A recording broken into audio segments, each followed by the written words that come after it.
Good morning, true crime friends. Listen, I have a sore throat, so I'm trying to avoid losing my voice. Hang on. I have lost my voice here before on this channel, and child, it is not pretty because I struggle with not talking. As you can tell, I'm a chatty Cathy. Listen. There's a lot going on in true crime news today, so we are here to rise in true crime, and I'm gonna break it all down for you. But first, you know what you have to do? Like this video, subscribe to the channel. Yesterday, we hit 3,500 members. That's crazy to me. I remember when we had 26. Like, this whole thing is nuts. I've only been doing this for a couple of months, and it's so fun. Anyway, excuse me, listen.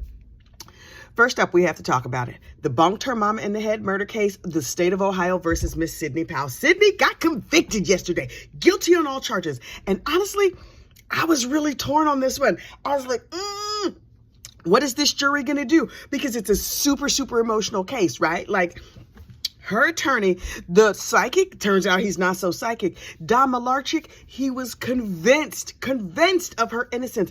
And he argued her case with such passion and such grace, and he dug deep, and you could tell he left it all on the field. And his client got convicted. And so what do you do in a case like that?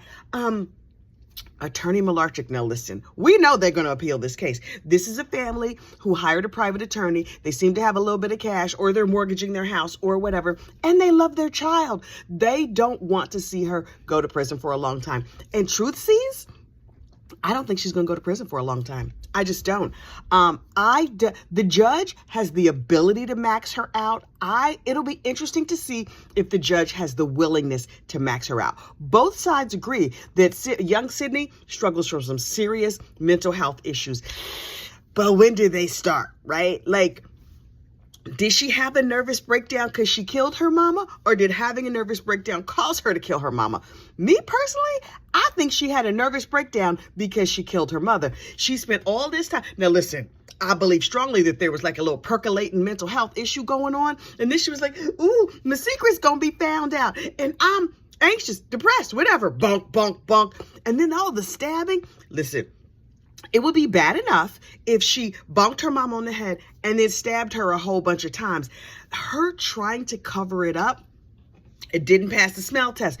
It's like, okay, and let me be abundantly clear. My stepmother was schizophrenic. In fact, died as the result of her schizophrenia. Like, it itself didn't kill her, but some of the things that happened in her life because of her mental illness caused her health to decline. And now she is no longer on this mortal coil. May she rest. But look, I've seen what this looks like up close and personal. And what Sydney did, in my opinion, not a medical health professional. If you think you may have schizophrenia, please consult a mental health professional and not your friendly neighborhood gossip. But what I'm saying to you is that, to me, this looks like a girl who was nervous, anxious, had some stuff going on.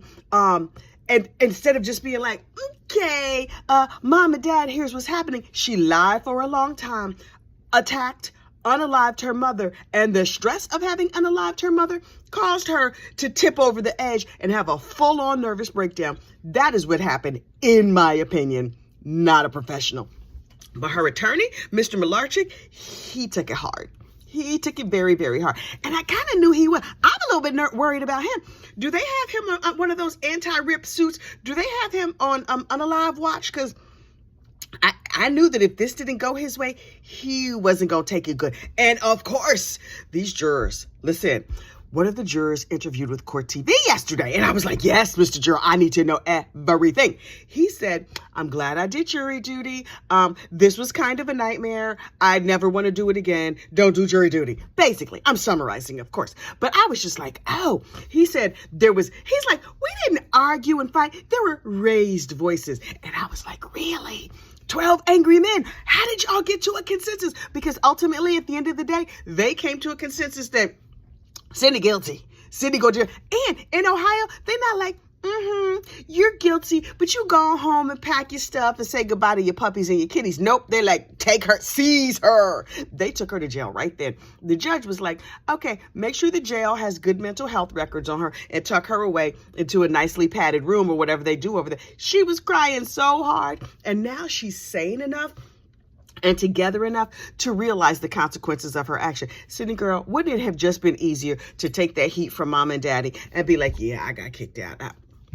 I have a child who dropped himself out of college, mostly because he never went to class and was just hiding out. And I was like, well, how come you here all the time? What is happening? You gonna need to get a job. And then he seemed unable or unwilling to get a job. And therefore he went to Job Corps. Y'all have heard that story 12 times. Job Corps is out here saving lives. But anyway, young Sydney is going off to prison and not the nervous hospital. Or maybe she's going to the nervous hospital version of prison. I don't know where they're going to put her. They're going to make sure she gets her little medications and everything else. But bye, Sydney girl. You're going to be gone. Now, she is eligible for 15 to life.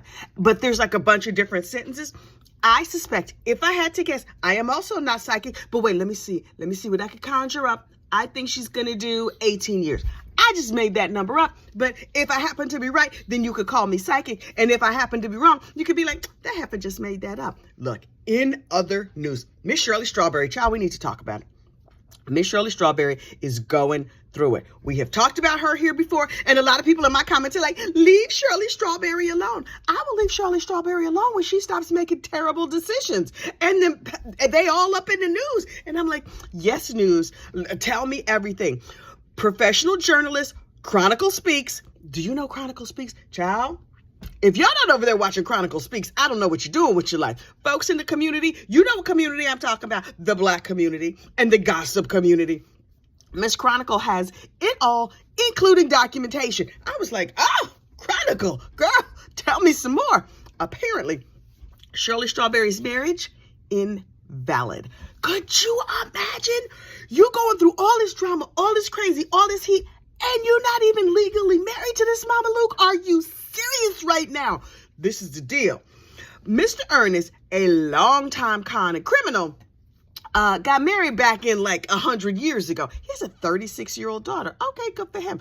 Got married a super long time ago, and him and his wife separated after 5 or 6 years. Okay, cool. But they kept going to the court and doing the paperwork and then letting it lapse and doing the paperwork and letting it lapse. It's clear to me from the paperwork, and I paused and read every single word, and then I watched a couple different analysis of every single word. What had happened was the year before he married Miss Shirley Strawberry, he went pro se on his divorce. Pro se means you're doing it yourself. He did a DIY divorce, which is fine if you do all the paperwork. So him and his ex-wife now did the DIY divorce, but didn't. And they were like, okay, we agreed to this and this and this and this. Okay, great. They put it all in. They never filed the final paper. And so I guess he thought like, well, I didn't hire a lawyer to tell me what to do next. I did my part. She did her part. Done. That was in 2014. 2015, he marries Miss Strawberry, and it's just like, I'm going to make a lavish proposal, and I'm going to do this, that, and the third, and they have a beautiful wedding, blah, blah, blah.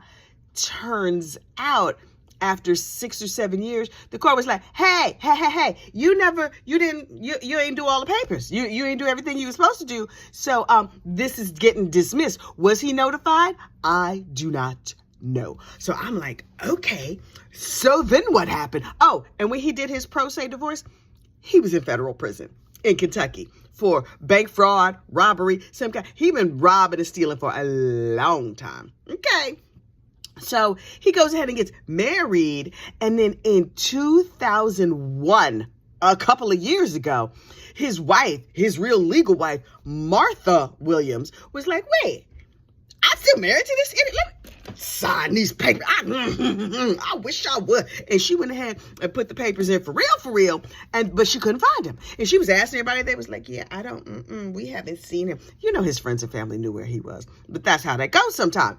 So she was like, okay, I can't find him, so I need to publish a notice on 4 different occasions saying, sucker, come out of the woodwork because I'm ready to divorce you. Well, listen, at that point, he couldn't come out of the woodwork if he wanted to because he was already married to Miss Strawberry. So she was like, okay, I published all the documentation on these 4 days saying, hey, sucker, come here so I can divorce you for real. And then the court was like, okay, I see where you tried to find this idiot. So now you're divorced. 2001. The 2001 that happened 2 years ago, that 2001, that's when he got legally divorced. Not in 2015 when he thought he was legally divorced. So All this time, Miss Shirley Strawberry been going through hell, all kinds of hell, and she's not legally married. The good news is that she doesn't have to get a divorce. So what happens now? Lawyers, I need y'all to let me know what happens now. Because she just be like, oh, I made a burn pile of all your crap. Because it looks like he's never going to see the light of day. Word on the street, according to the blogs and the gossips and all the people that I listen to and trust, based on the charges of the Pedialyte and the buggery and the bank fraud and all the everything else, he's never getting out of prison. Okay, never. And I'm like, okay, here's the other thing. Miss Shirley Strawberry be over there on the Steve Harvey Morning Show. Oh, she giving advice. Oh, she has all kinds of sane, sensible advice for you that she's not taking for herself. I was listening to some previously unheard excerpts from these jail calls. After they had been married only 5 months, Mr. Ernest got arrested. My new husband, he locked up in the I'm sorry, what now? So recently on one of the jail phone calls, you hear Shirley say to him, you're going to have to get your act together. In 8 years of marriage, you've been arrested 3 times. What, girl? What? How's he still coming home to your house? What? I don't, and if that were not enough, Miss Chronicle, and there's a lady lawyer whose name escapes me right now, who also came with the receipts, and I was like, yes, please show me every single receipt.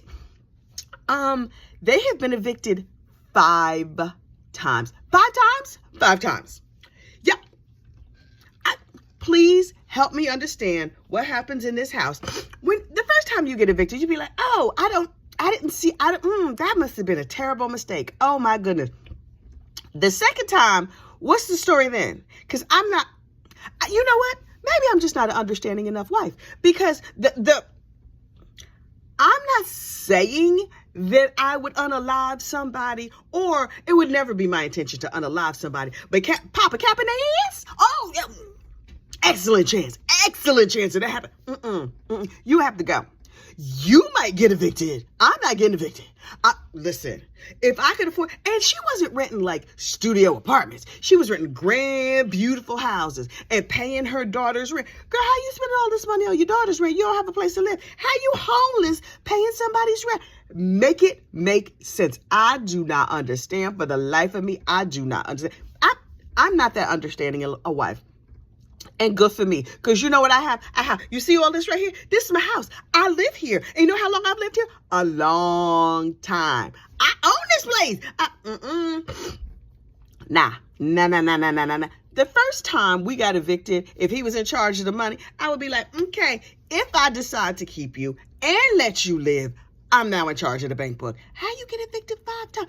And one of the times they got evicted, it was like, oh, there's a moratorium on evictions, so we get to stay here in this beautiful palatial house for a little while. But as soon as the moratorium is over, all the money is due at once, and they throwing you behind out today. Good luck, Miss Strawberry. Good luck. But what you don't need to be doing is giving other people advice that you are unwilling to take yourself. Because I'm going to need you, girl, to be a living example. And what you are not is, well, she is a living example of everything I don't want to do, everything I don't want to be. And why she go to work at 10 o'clock at night? Does Shirley have a second job? I don't. And the tapes, in the jailhouse tapes, her husband was like, do you work today? And she says, yeah. He said, what time? She said, the regular time, 10 o'clock. They record the morning show at 10 o'clock at night. That's really interesting to me. It's clear to me that, they're all in different places. They recorded little segments. And if you think about it, they just have to record a bunch of little segments, and then somebody else puts it all together, throws some songs in between it, done and done. Girl, that's time for you to get a second job. You're not a greeter down at Walmart or being a personality, writing a book, doing something else, so you can make this rent money? Good news is she dumped this dude so she could stop paying for his lawyers. I heard that now he has a public defender. I would want all my money back, not that you're going to get it. You might get your money back, but he going to steal it from somebody else. So you need to go on and let that go, because your bad judgment has cost you a lot. But what Miss Shirley cannot do is give love advice to anybody. Look, I saved the Harpootlian mess for the end of this morning's gossip broadcast, because South Carolina, what are y'all doing? So look, over there on Genwood News, they have a recording out where, you remember when Dick Harpootlian said he was out there knocking on doors down in the low country on the dirt roads and in the back fields or whatever? He knocked on this one lady's door and she was like, oh, who is that? Is that Dick? Press record on my iPhone. Hey, Dick, how you doing?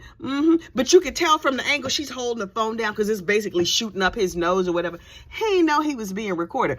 This is one smart cookie. She was like, let me tell you what happened. I'm the one who sent the email. I was like, I am leaning in. And this story is so convoluted and so crazy. It's like triple hearsay because the egg juror was talking to her tenant about the case.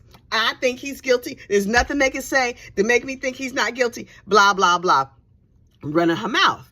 Okay. The tenant then went to work and was like, my landlord was the tenant was giving the gossip news. You ain't heard this from me, but my landlady, she's on that jury and she said it's no way she's convicted Alex and blah, blah, blah, blah, blah, blah, blah, blah, blah. And so the co-worker was like, let me call up my sister wife. Sister-in-law. People were saying sister wife. It's not her sister wife. It's her sister-in-law. She called her sister-in-law like, girl, you're not going to believe what I heard. And the sister-in-law was like, oh, you got to tell the judge. This is talk about a small town rumor mill. Oh my God. So it's like 10th degree hearsay. Everybody has tracked this woman down. She was smart enough to record the whole She's the only smart one in this whole situation. Alex was not supposed to be killing folks. Dick, how you out here in your fancy shoes on a dirt road? That's shocking enough to me. But they probably was like, Dick, we got a live one. You could come on down and talk to this one. So they're like, we're going to need you to do an affidavit and blah, blah, blah. At the end of the day, the videotape or whatever, this recording bolsters the state's case because he was like, did the clerk of court call you? Did the clerk of court reach out? The clerk of court.